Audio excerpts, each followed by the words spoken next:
Wala naman na kontento si mamamayang Liberal Party List Representative Leila de Lima nga panason lang ang mga ginpanghambal ni Batangas Representative Leandro Legada Leviste nga ang tanan nga mga kongresista lang naghimo sang vote buying operations sang election season. Sa moson ni de Lima, ginpabawi gid sini kay Leviste ang ginpanghambal bisan nga si Executive Secretary Ralph Recto kag iya pamilya kag si CWS Party List Representative Edwin Garjola ang sentro sang privilege speech ni Leviste. May tiempo kahapon sang ginsiling nga may ihibalong tanan nga kongresista sa Kamara kung paano magpamakal sang boto. Namensyonari ni Leviste sang ginapamangkot sa ni Deputy Speaker David Suarez sa pag-break sang session.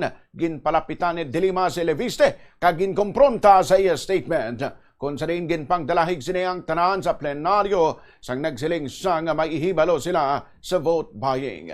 Gintawag ini ni de Lima nga speculative, offensive, and unfair para sa iban nga wala man naga-intra diri. During the break, during the suspension, this representation approached Representative Leviste, and I was asking him about his claim, the general claim, that everybody in this hall has engaged in vote buying.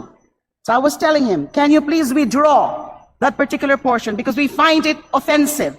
For the record, this representation does not engage in any vote buying in any elections, including the last elections of 2025.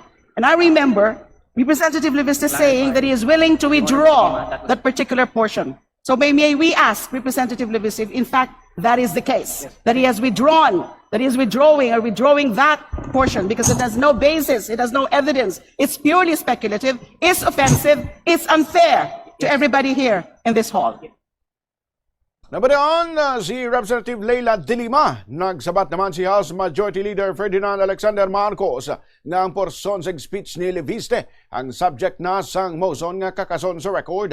Apang ginduson ni de Lima nga gusto gid sini mabatian sa baba ni Leviste nga bawion sining ay ginhambal. Nagrason naman si Leviste nga iabot silingon amo nga pila lang ka kongresista kag indi man tanan apang samtang nagapatag ginutod na sa ni de Lima bangod ang gusto lang sini amo nga i-withdraw sini ang iya statement.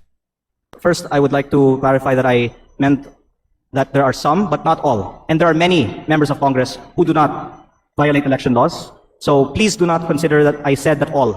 And I definitely withdraw that there are... Mr. Speaker, the request of this representation is with respect to the withdrawal. No need for any explanation. Is he withdrawing? Yes, but I think also for the benefit of the people who are listening. Mr. Speaker, I believe that party lists doesn't need majority leader explanation. not by votes for the most part.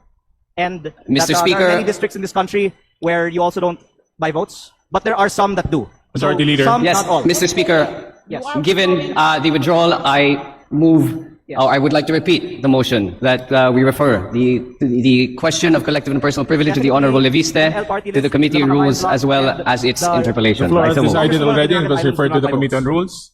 Majority Leader, Mr. Speaker, I move to suspend session. session suspended. Ang dugang kabahin sang natabo sa sesyon sang Kamara.